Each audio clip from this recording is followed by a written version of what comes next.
క్లాస్లో December prelims mains కొత్త class start అవుతుంది. ఈ నెంబర్కి కాల్ చేసి రిజిస్టర్ అవ్వండి. లిమిటెడ్ సీట్సే ఉన్నాయి. బాధ్యతారహితంగా వ్యవహరించిన అల్లు అర్జున్ పోలీసులనే అవమానపరిచేలా మాట్లాడుతున్నాడంటూ ఏసీపీ విష్ణుమూర్తి ఫైర్ అయ్యారు. ఓ ముద్దాయి అయిన నటుడు ప్రెస్ మీట్ పెట్టడం ఏంటని ప్రశ్నించారు. అతను బాధ్యత గల పౌరుడు కాదని చెప్పినా వినలేదని మండిపడ్డారు. డబ్బు మతంతో బడాబాబులు మాట్లాడుతున్నారని ఫైర్ అయ్యారు. ముద్దాయిగా ఉన్న వ్యక్తి ప్రెస్ మీట్ పెట్టి తన తప్పేం లేదని చెప్తున్నాడు. పోలీసులనే బద్నాం చేస్తూ ప్రజలకు తప్పుడు సంకేతాలు ఇస్తున్నాడు. తన పని రాజ్యాంగానికి చట్టానికి లోబడి ఉందో లేదో ముందు తెలుసుకోవాలి. పాలు తాగే పిల్లవాడు ఏం కాదు. పరిధిని దాటి మాట్లాడకూడదు. పరిధి దాటి ప్రవర్తిస్తే ప్రజలు ఇబ్బంది పడతారు. అర్జెంట్ ఉంది కాబట్టి బందోబస్తు కావాలంటే సాధ్యం కాదే.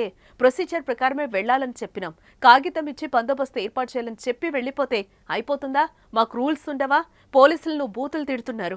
రాజకీయ నేతలు చాలా నోరు జారుతున్నారు. 10 నిమిషాలు వదిలేసిపోతే మీ బతుకులు ఆగమైపోతాయి. ఈ విషయం గుర్తుంచుకోవాలి. అంతేగాని అధికారం మదంతో మాట్లాడద్దు.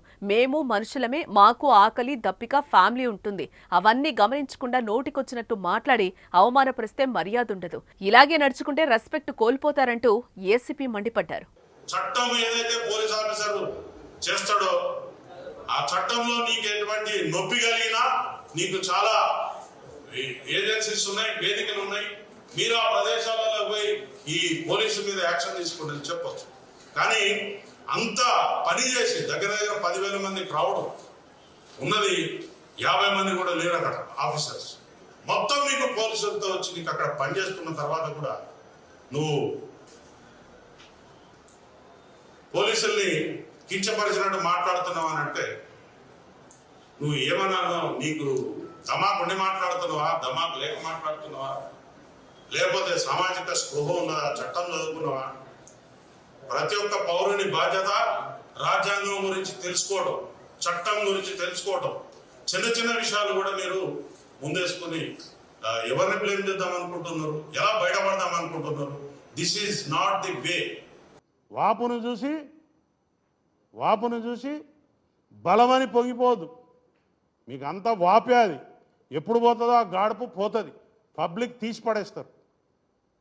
ఆల్రెడీ సగం తీసేసిండ్రు, మిగిలింది కూడా పోతుంది. దయచేసి మా కుటుంబాల నుంచి ప్రతినిధిగా నేను మాట్లాడుతున్నా. పోలీసు వారిని కించపరిచేలాగా కానీ, అవమానించేలాగా కానీ, లేకపోతే బెదిరించేలాగా కానీ ఎవరైనా ప్రవర్తన చేస్తే మాత్రం ఈసారి నుంచి ఉపేక్షించేది లేదు. చట్టపరంగా ముంగడిపోతాం, న్యాయపరంగా ముంగడిపోతాం. ప్రజలలో కూడా తీసుకుపోయి మీ బట్టలు తీపిస్తాం.